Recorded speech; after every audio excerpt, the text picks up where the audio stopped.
Right.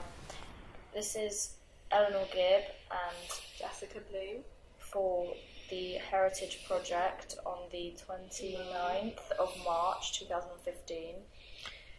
Interviewing David Bendel, Bendel.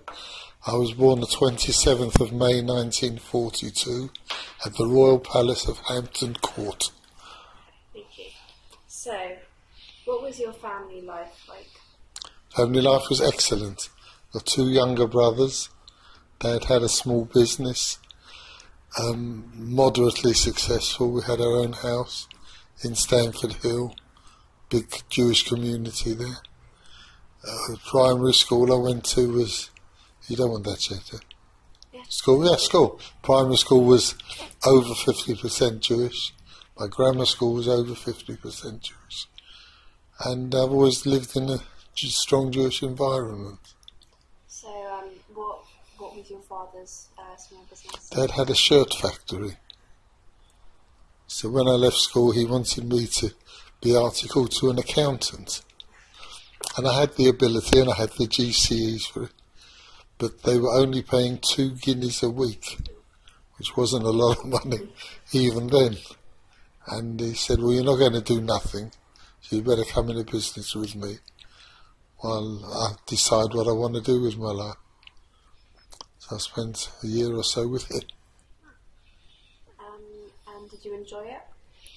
Yeah, it was nice. Dad was in partnership with his 3 brothers, so there were 4 of them all together in a very small business. And he was the only one with children, but there was no future in the business as such. So I stayed for a while, then I went freelance selling for my father, then other people. And just to backtrack a bit to school, how did you find school? I liked school.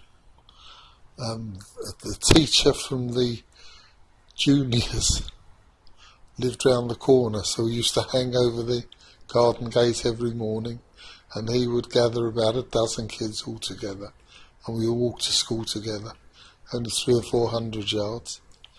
It was good. Yeah. So what's your fondest memory?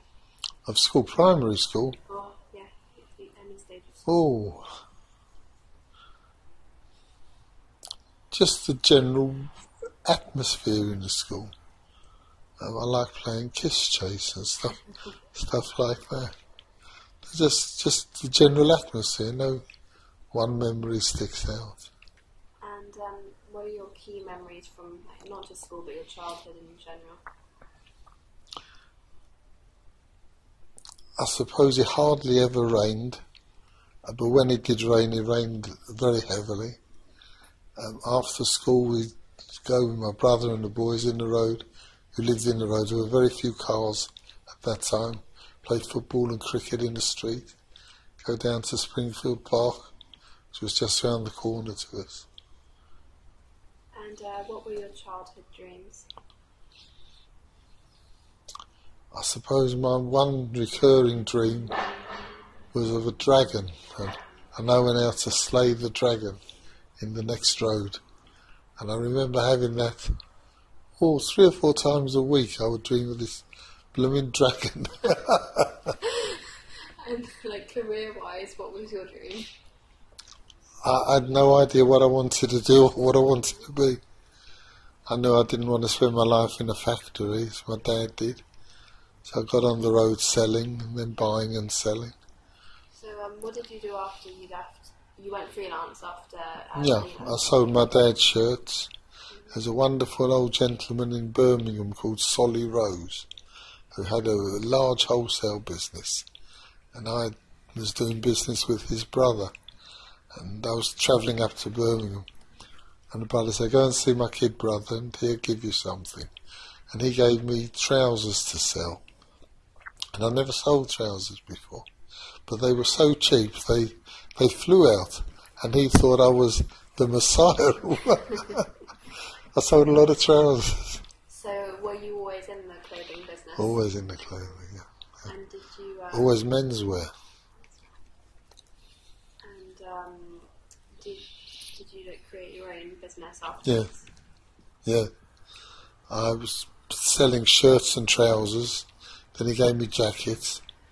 Then there was the fashion in the 50s and 60s of 3-corner pocket handkerchiefs, because everyone wore a suit in those days. So 3-corner pocket handkerchiefs on a card. And I sold 1,000, 2,000 dozen, 3,000 dozen a week. It was wonderful. It's lovely. Then another guy introduced me to belts, became a fashion. I sold loads of belts, and I sold dressing gowns and all the peripheral stuff. And then, well, it's another story. I've always been a menswear, one way or another. What were you going to say? Your other story? I was going to say, then I gave it all up and went travelling, came back a year later, and found it hard to get started again, so I started making my own ribbing.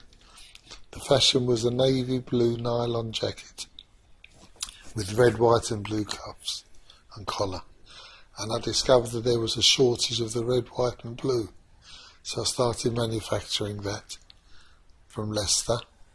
Then I was in a factory one day and I saw it on the machines, and it looked just like a sweater. And I said to the guy, can you put a neck in there, a V-neck, or a U-neck as it was then, round neck? He said yes. I said, well, do me some of those. And I went and sold them, and I sold more and more. In the end, I ended up owning 3 factories of my own, concessions everywhere. And after about 10 years, I sold the business. Where did you go travelling? On my travels, Yeah. I was going to hitchhike to Israel. Then I was going to try and get to Australia. But I hitchhiked to Istanbul. I flew to Israel. I was there about 3 months, part-time on a kibbutz, part-time working in the docks. Then a Greek boat came in, and I was chatting one of the sailors in broken Italian and English, very broken language, and he said they were a crew member short. I said, well, where's the ship sailing to? They said to Durban in South Africa. So I said, what are the chances of me working on the boat? So, well, you better come and see the captain. So I went to see the captain. He said, well, have you any experience with boats? Oh, yes, of course. And he said, well, okay. So I signed the papers. I would work just for my passage and food. And I was 5.5 weeks on the boat. The first thing my parents knew about this was when they got a letter from Ethiopia. Then the next stop was Djibouti. Do you know where that is? Yeah. It's good. It's impressive. Djibouti, then to Madagascar, or Malagasy as it is now. Then Réunion, Mauritius, and into Durban. Wow, that's right. What was your favourite country that you visited? Favourite country? In all my visits, Yeah, all your visits. I liked Afghanistan. I thought that was a lovely place. How did you get there? Oh, I flew from India. I was travelling after South Africa and Southern Africa. I got another boat. I paid my passage this time from Durban to Bombay or Mumbai. I was there about 4 months, and it was at the time of the war with Pakistan, so I couldn't hitchhike out of India. So I had to fly from India to Afghanistan, and I hitchhiked home from there. But it was a lovely country. Lovely, friendly people. I really liked it.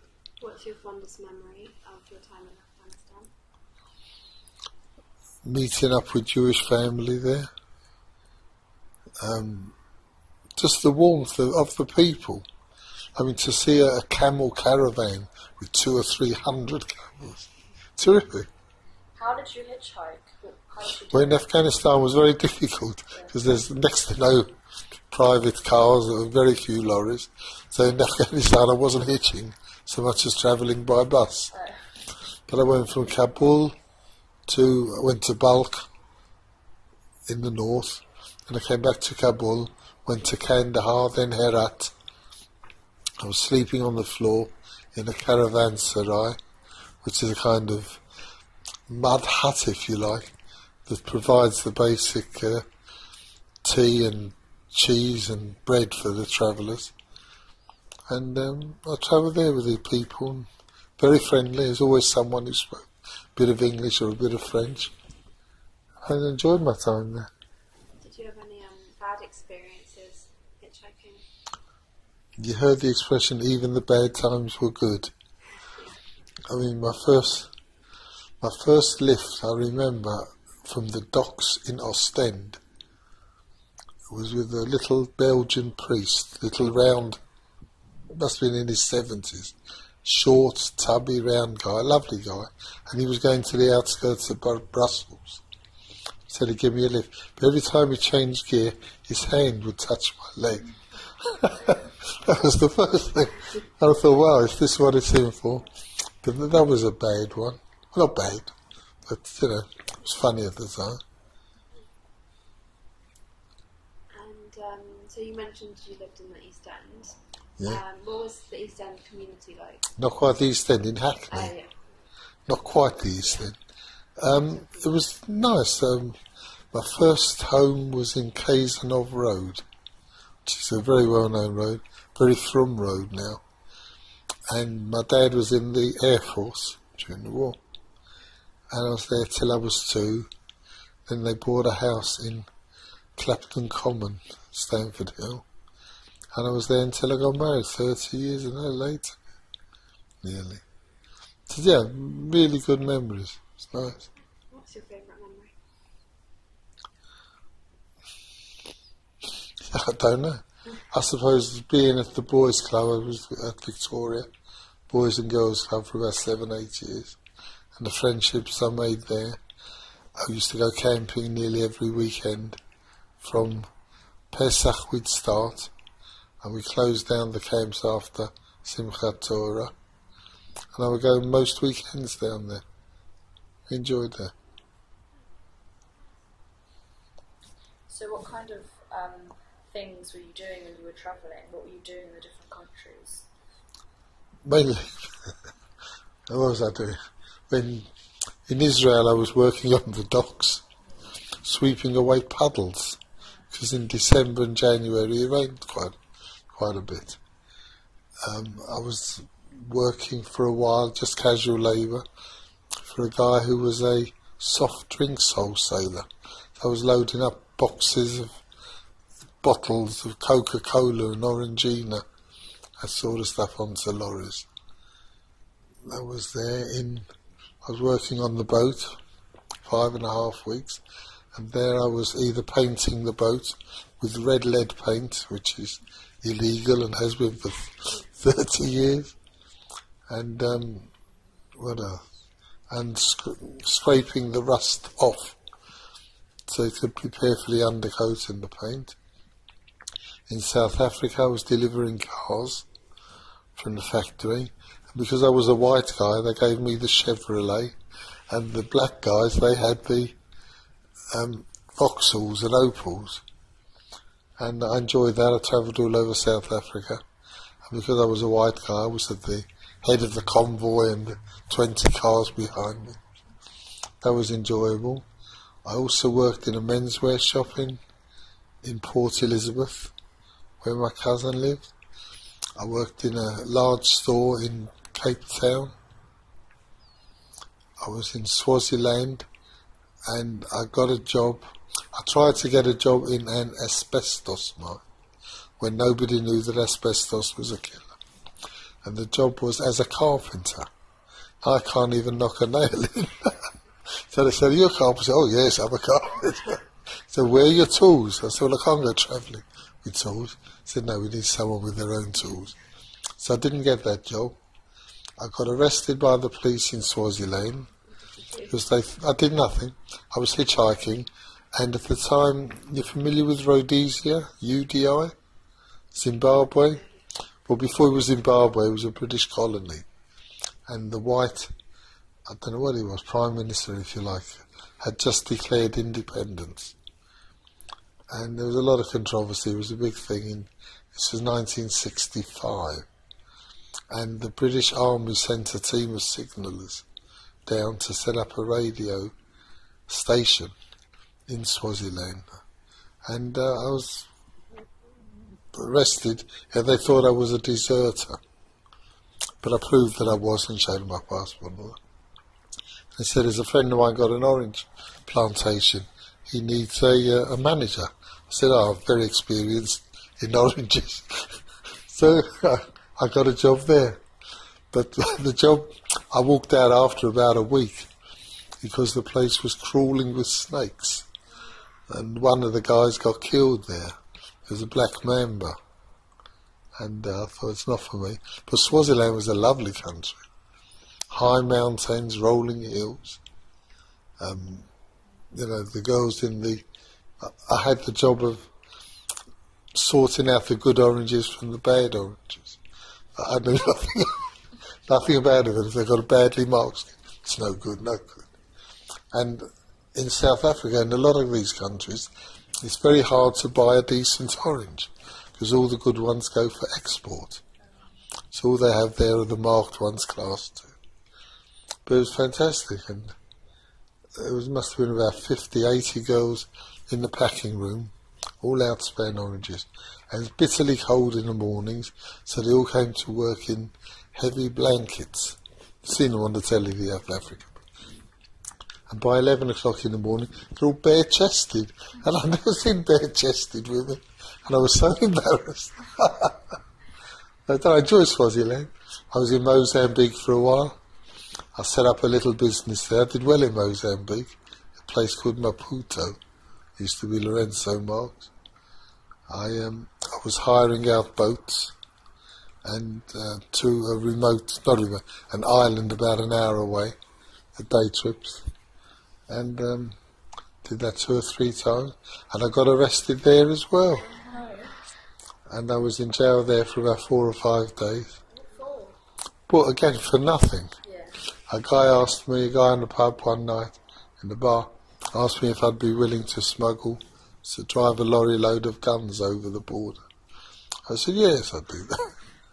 I was young, And the next evening, the police came to the pub, and I think this guy was an agent provocateur, just trying to get me to agree to this and that.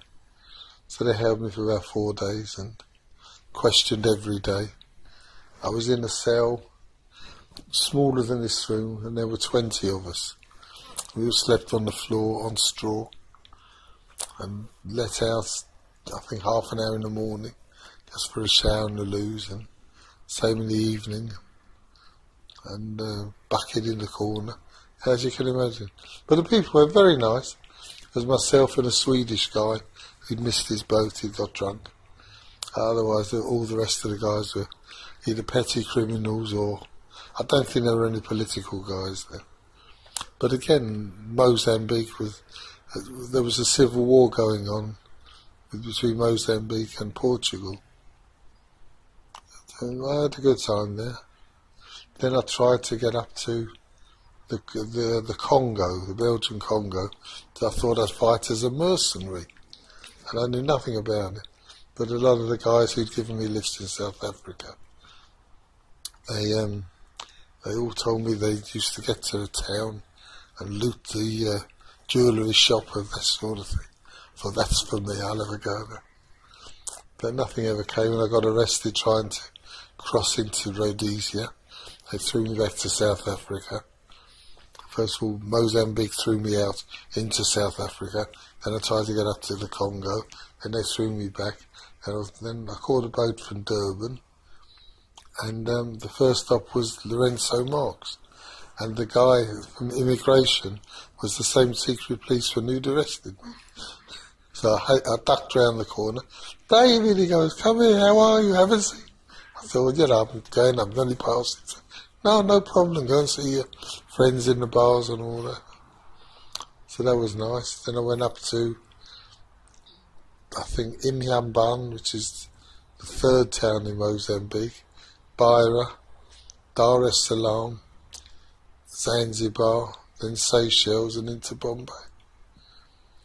And I spent about 4 months in India. I liked India a lot. India was terrific. What did you do in India? Well, I landed with next to no money because most of my money had gone on the ship's fare from Durban to Bombay. So I was wandering around the town the first morning there, and I'm not religious as such, but I swear God pointed me in the direction, and I saw Magen David Synagogue. I just couldn't believe it. I'd learnt a bit of Hebrew from my bar mitzvah and on the Ulpan in Israel. And I went into the shul and I said, hello, I'm a Jewish boy from England. I wonder if I could do with a place to stay for the night and if there's any work in town. I said, yes, come. So they made friends with him. He said, I've got a brother who lives in London. I said, oh, what's his name? He said, Kelly Moses. I said, I think I know him. Oh, come round for supper. And I spent 4 months in India. I made films in Bombay. I was selling suit lengths and money changing in the streets.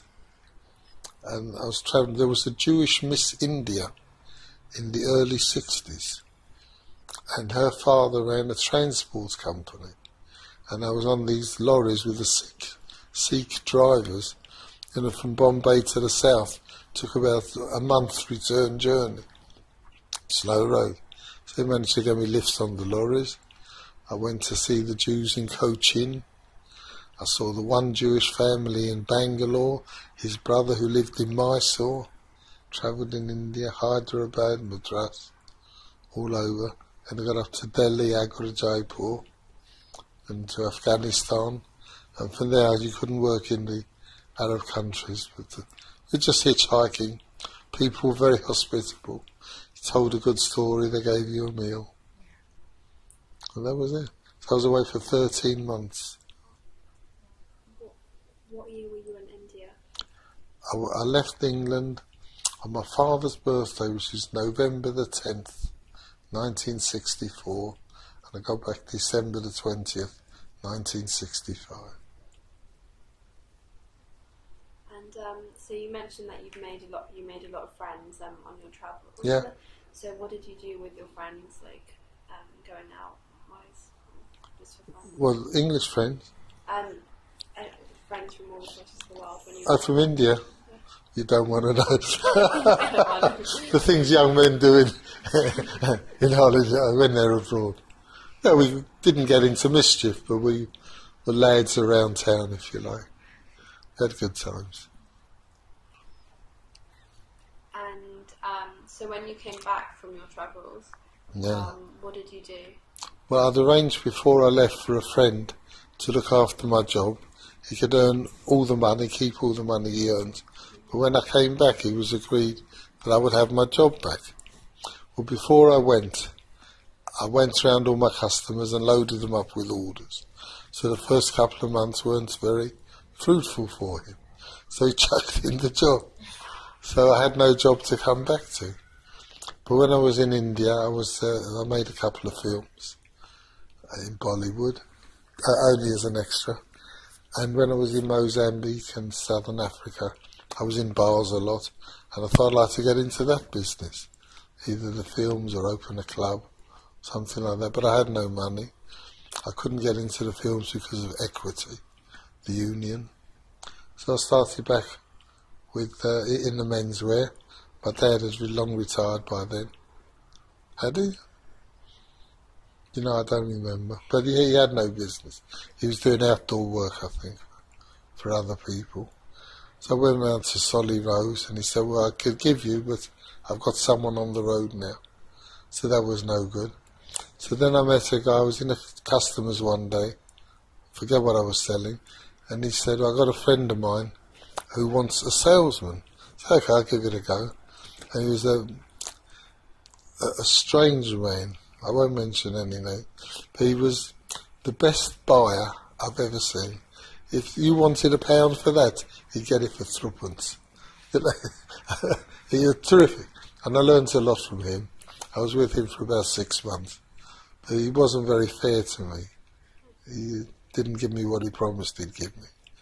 So I left and started on my own, and went from making jackets and ribbing to knitwear, and I stayed in knitwear. And when did you meet your wife? I first met my wife when I was 21 and she was 14. A pal of mine worked for a dress guy in the East End, in the West End. And there was a famous American car at the time, a Ford Galaxy, big flash American convertible and a power hood. It was lovely. And his boss lent him the car to go down to Italy on holiday. We had a 2 or 3 week holiday. We were driving this car down to Italy. And we found that a friend of my parents, or friends of the family, were down there on holiday. So we went and we looked them up there in the same hotel, the same resort in Rimini. And they were holidaying with their friends, who was my wife's family. So I was 21 and she was 14. Said hello, introduced ourselves. I went to the races with her dad and she went to bed early. And then years later, a neighbour of mine in Stamford Hill was having a charity evening in his house. And the girl comes up to me, "Are you David Bendel?" She had denied this, of course, but she remembered me. And I said yes. And I bumped into her the following week at a charity dance, and that's how we met. So the rest is history, as they say. Did you dance with her? Yeah. Used to dance in those days. Yeah. And did you go travelling with her once you got married? She wasn't a traveller.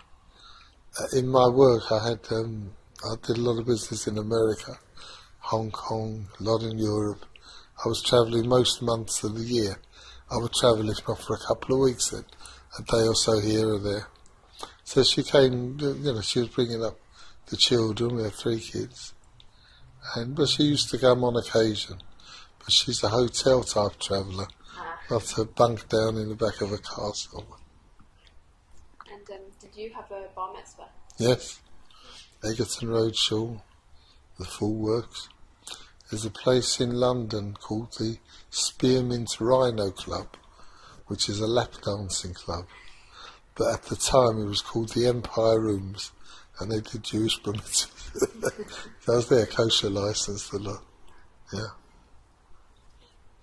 And so what was your fondest memory from your bar mitzvah?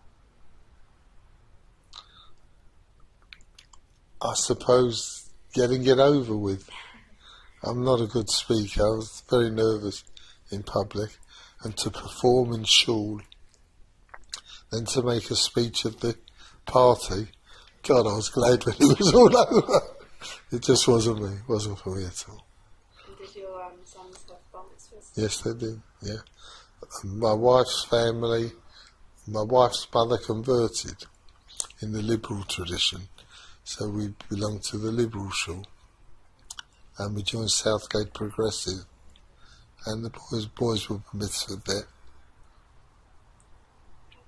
My daughter got married in the shul as well. And just going back a bit to your travels, do you regret anything from travelling? No. Going anywhere? No regrets whatsoever.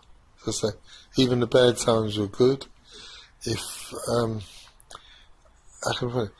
I would have got my old job back, if I wouldn't have travelled and had my old job, then possibly the opportunities I took and the chances I took wouldn't have arisen, and I'd be just a salesman. Would have been. So, did your father? Was he hesitant about you leaving everything in? Yeah, he thought I was crazy. Yeah. But did you keep a positive relationship? Oh yeah, definitely. Oh yeah. You must remember, in those days there was no mobile phones. A phone call to India, you maybe had to book, a week in advance and be at the phone at a certain time. But even if I didn't have money for food, I got a letter every other week or so. Everything's wonderful. So what was? It sounds as if you're really close. If you were really close with your dad. Yeah. And what's your favourite memory of you two? In 1949, he lifted me over the turnstile at Tottenham Hotspur and gave the guy a shilling or whatever, And yeah, still remember that one. So Yeah. were you close to your mum as well? Yeah. What was your favourite memory with her? Well, when she decided to make apple strudel. Lovely apple strudel. Good stuff. And did you have any siblings? Any? Siblings? Yeah, I got one brother who lives in Canada. He's very orthodox, and he's the judge. And I had a younger brother who died 9 years ago. Yeah. He lived in London. And did you have a big, extended family, or was it just you? And my dad was one of 7 brothers and sisters, but there was only him and one brother who had children, and that brother lived in South Africa. My mother only had one brother, and he only had one daughter. So I grew up with only 3 first cousins, but my mum was close to her family, and we saw, I suppose, more of them than we did of my dad's family. But no relation, no reason, there were no Brueguses. You know Bruegus? There were no quarrels or anything like that. So when you went to South Africa, did you visit your Oh yes, cousin? my cousin Your uncle? and my uncle, yeah. My cousins are 11 years older than me. So I was, in 1965, I was coming up, I was 24, they were 35, 36. I spoke with him only last week. They were twin cousins. They were born in England and went to South Africa when they were 2 years old and grew up in South Africa. Why did they go to South Africa? The father was offered a job out there in a shirt factory. And in fact, when I was there in 65, he'd been in South Africa for over 30 years. And he still had the same job in the same factory. But now he was managing the whole factory. I got to Durban and they wouldn't let me into the country. They wouldn't let me off the boat because I didn't have enough money to support myself. So I said, can I phone my cousin? No. Where's your money to phone up? I said, well, how can I expect to stay? So one of the guys lent me some money for a phone call. And I rang up my cousin, who I'd only met once before. He was in England for a few months to do his accountancy exams. And I'd only met him once, and he was out, and I spoke with his wife. I knew her name, I'd never met her. And I said, hello, is that Iris? He said, yes, who's that? I said, it's your cousin David Bendel from London. But don't be silly, stop messing around. Who is it? I said, no, it's your cousin. And I'm in a bit of trouble, I need a bit of help. But don't be silly, who is it? Tell me. And she wouldn't believe me. I said, look, please tell Tony to call me back at this number. They called me back. And he was actually going to be in Durban 2 or 3 days later. He was a cricketer. He was playing cricket there. And he agreed to sign the papers to accept responsibility for me, to make sure I left the country and didn't do any damage or anything. That's that. So when you were in India, did you experience any negative experiences due to the fact that you are British? And Only positive. Only positive. The white man, when I was there, was held in such high esteem that I'm a bit ashamed of it now, I am, but I used to travel for nothing on the railways. The ticket inspector would come up and he said, tickets. Oh, I've lost my ticket. Did you have one, sir? I said, of course I had a ticket. It is my duty to ask you. Please don't be offended. And that's how I travelled in India. Either that or hitching around. But the Indian people were very nice. Sikh lorry drivers and charwallas. So, how did the communities in the places that you travelled differ from the community in England that you were in? Well, in England I'd only ever really experienced one shul, which was Ashkenazi Egerton Road shul. In India, everything was Sephardi. The customs, the food, the respect, everyone older than you call uncle or auntie. They're very respectful and the fathers will say the prayers and all that. It's just very, very nice. Very nice. I enjoyed India. So did you not know any Sephardi people in England? I didn't at the time. Even now. Yes, I got a very good friend who's Moroccan. But no, I still mix. It just happens mainly in the Ashkenazi community. Not that there's anything wrong. I mean, I love Sephardis, don't get me wrong. It's just circumstances. Yeah. And that was that, and I came back, finished travelling. I promised my mum and dad I'd get back for their silver wedding. And I got back 2 days before their silver wedding. Why did you decide to go? Just for fun? I missed conscription, going into the army. By about 18 months I was too young. And I knew that there was a whole big world out there. That I was just in the Jewish industry. All my friends were Jewish. Just wanted to see the world, I suppose. So none of your friends decided to do anything like that? No. I was going to go with my... Well, no, I wasn't going to go. We talked about it one Seder night. It's all in my book. Did you want to join the army, or did you? No, I wanted an experience. I'm not a joiner as such. If someone says you've got to do that, then okay, if I got to, I've got to. But I wouldn't have volunteered for it. And so you mentioned that you got arrested a couple of times. Yeah. Did maybe the mistruths that you told to people about when you were applying for jobs, did that ever get you into trouble? Maybe not. No. I mean, I was a good orange warehouse manager. I was a good driver of the Chevrolets in South Africa.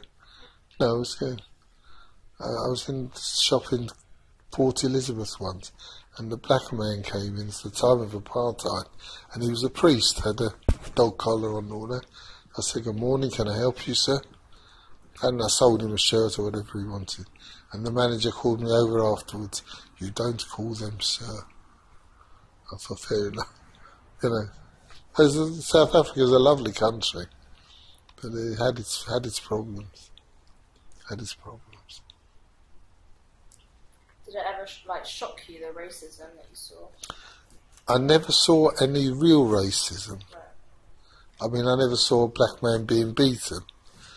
The first meal I had in my cousin's house, I dropped the spoon on the floor, and I bent down to pick it up. "Oh, no. I looked at her. She rings a little bell, and up trots the Schwarz, up trots the maid. And Master David dropped his spoon. She bends down, picks it up. It's these little things. These little things. I was very friendly with a girl out there, my cousin's wife's cousin. We got quite close, but she couldn't boil an egg properly. You know, she's university and all that. Couldn't really. Anyhow, they've changed, I'm sure, South African girl. Did you ever experience any anti-Semitism? None. I mean, in Afghanistan, which is, I suppose, the only fully Muslim country I went to. Oh, yeah, I was in Iran and Turkey. I never had any. I always let them know I was Jewish, I was just travelling from Israel. And no, in those days, the world was a much more tolerant place, much safer place. I mean, I had no military training. I'd never had a fight in my life. I'd always used, so my wit, if you liked it, to avoid an argument. That's a good time. But were there times when people wanted to argue with you? Not really.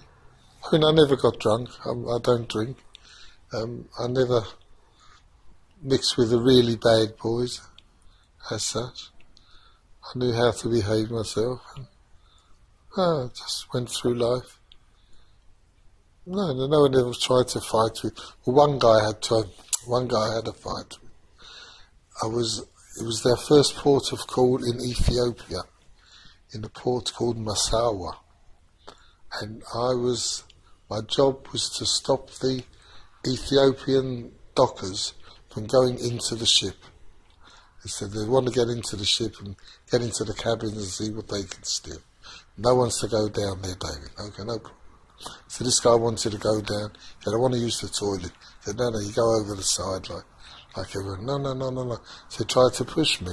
And all I was wearing at the time was a pair of white trainers, plimsolls as they were then, and a pair of shorts, and I had a Morgan David round my neck.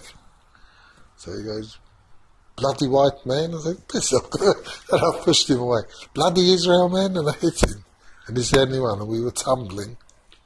And the police came and put me in the cell just for the afternoon till the ship sailed.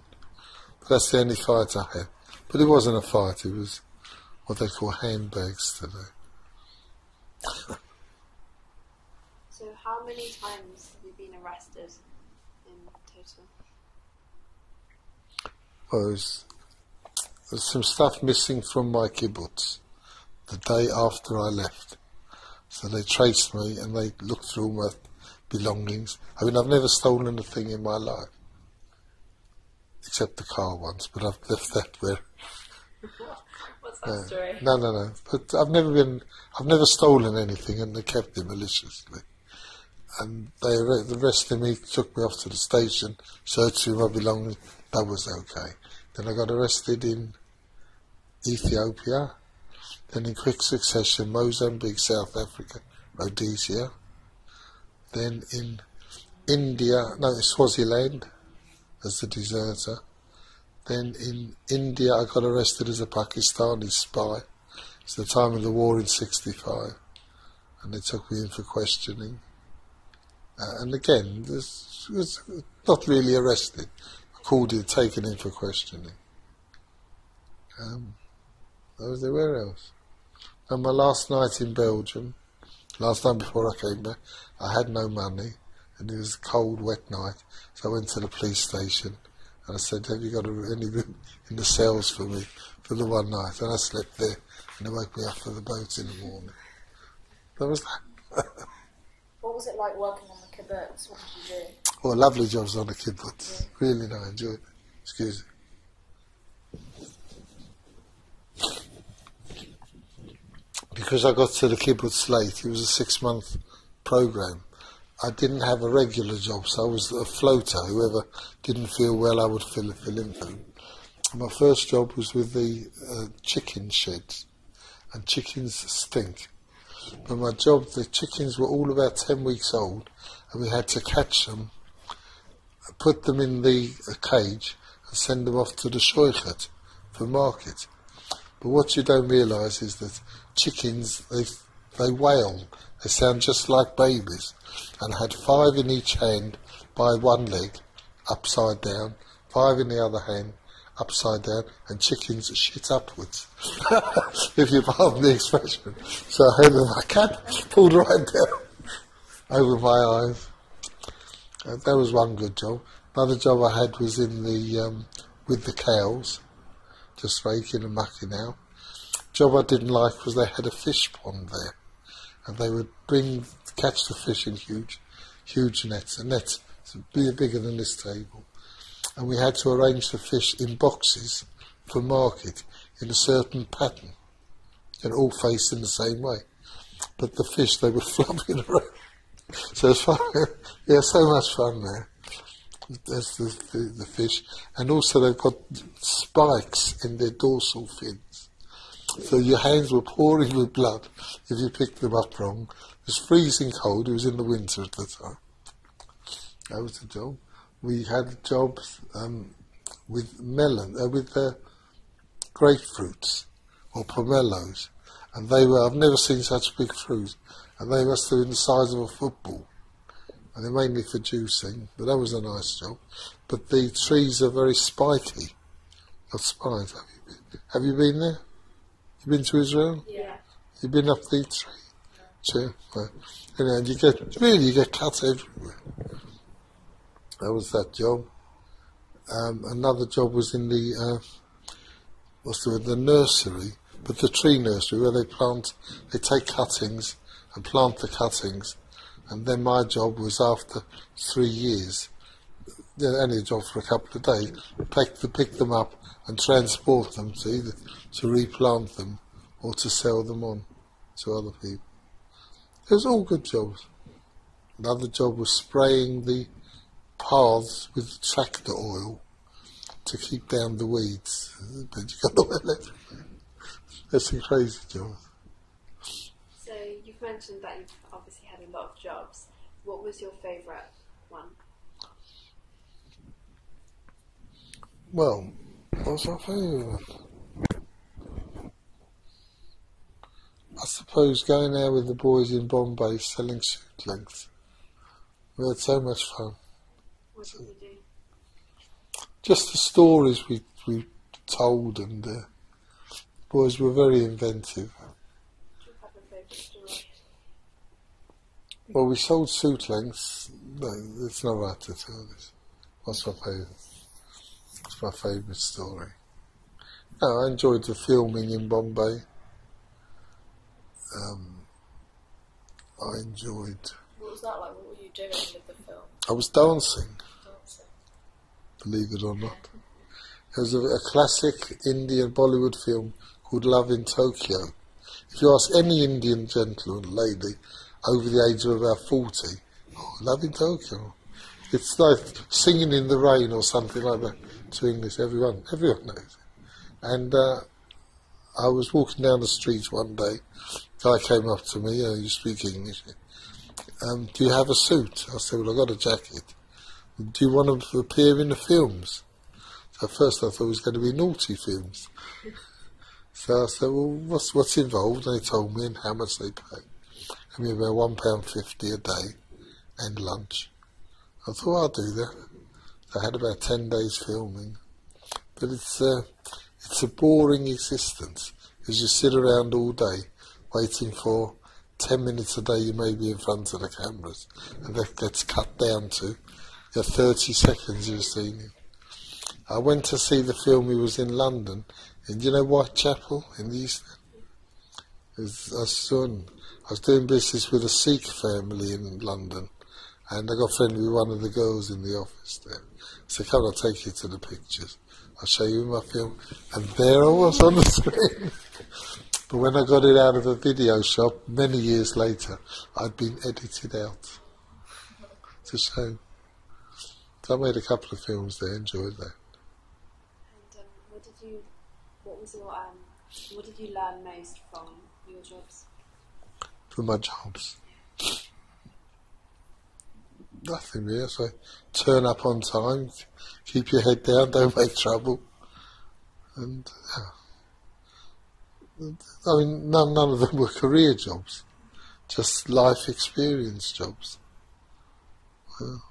So when you went back into the clothing business and had your family, did your sons get involved in the No. business stuff? No. Didn't want to know. Oh, I didn't want them to. It was a business for my grandfather's generation, my dad's generation, maybe for my generation. But there's a much bigger business today. There's far fewer companies involved. I think it's much harder to make money today. But I don't know. When did you leave school to start? I was 16. 16. Was that normal, or was it earlier or later? It was amongst all my friends. Not one of my friends stayed on to do A-levels. And I went to excellent school, a grammar school in Hackney. What school did you go to? Hackney Downs. Heard of it? No. Names of that. No. It was an excellent school. The first school to be closed down by Tony Blair's government for underperforming. It's a shame. It was a really good school. So, are you still friendly with the friends that you made travelling and when you were younger? Not so much travelling, mainly friends from the youth club. Oh, what youth club? Victoria. I was in Stamford Hill next to the Egerton Road Synagogue. Was that a Jewish? Jewish club, yeah. So what did you do there? What did I do? Play billiards, play ping pong, chat, dance, disco. What else? Had archery one night. Mainly I was involved in the camping. Advanced party camps, used to go down a week before anyone else, dig big holes in the fields for the toilets. It was just, I loved it. What else did you do for like your hobbies or whatever? What did you do when you were younger? You know, I don't think I had many hobbies. Like playing football or going to Yeah, I played football. I was never very good at it. Used to go to the club 2 or 3 times a week. Used to play football for the club, but always in the B team. Never very good at football. Didn't like cricket. I can swim, but I'm not a good swimmer. Ping pong I like. And later I've recently taken up golf. And I've got Parkinson's disease at the moment. So when I started falling over, I gave up tennis. I used to enjoy tennis. This is later days. I'm not very interested. My travelling's interesting. So when you were travelling, what was the hardest thing travelling? Did you miss your family? No. The hardest thing, there were no hard things. Even the bad times were good. Believe me, I had such a ball for 13 months. In fact, I wanted my kids to travel. My number one son, his degree was Chinese and Japanese.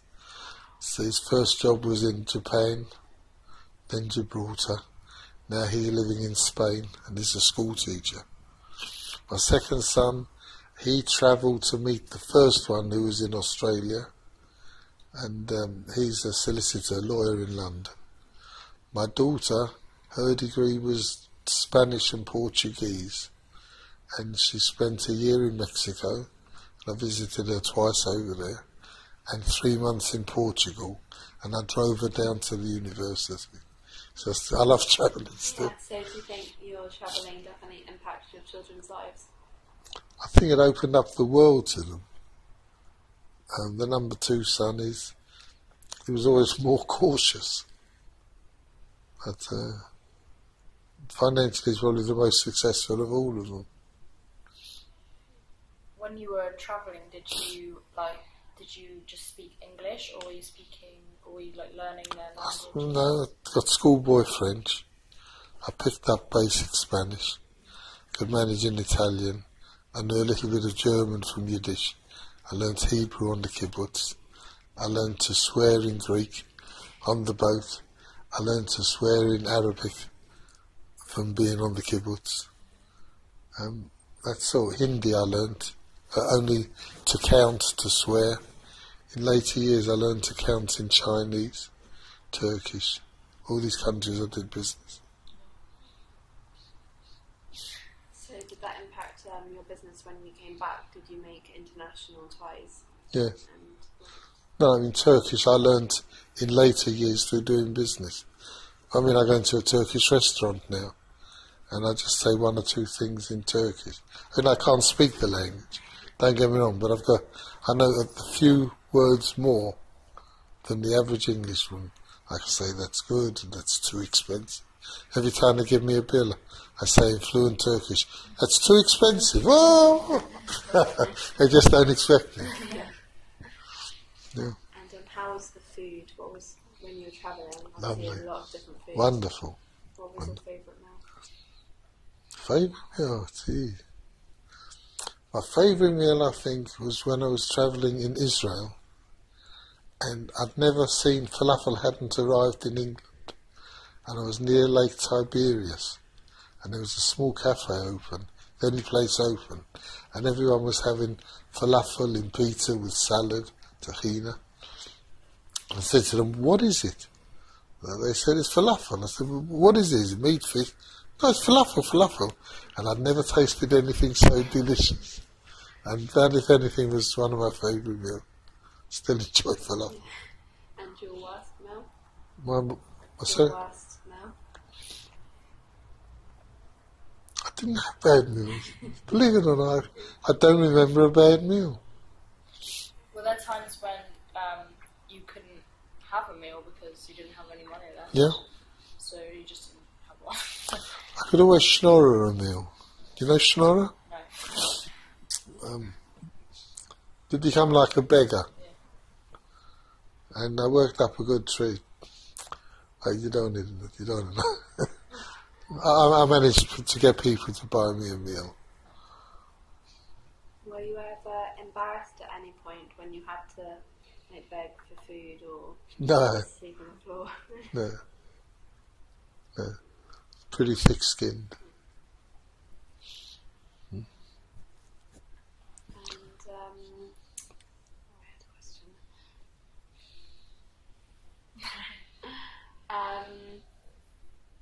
When you were travelling, do you, compared to now, do you think the society was less accepting or more accepting than they are now? People were far more open.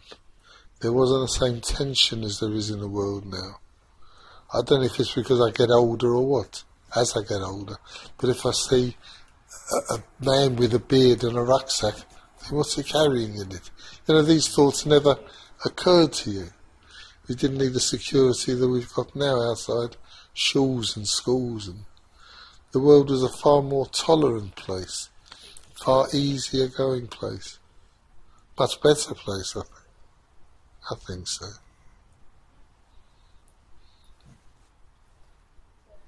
Yeah. Okay, yeah. So, just if we finish off with final question. So, what's a message that you would like to give to those people hearing the interview? I say, don't be afraid. Don't be afraid of anything. Most people are good-natured, will help you out. People are generally honest. They don't want to take advantage of you, but there's always some who do want to take advantage. Generally, people just want to have a good time, have fun, and if you could blend in with them.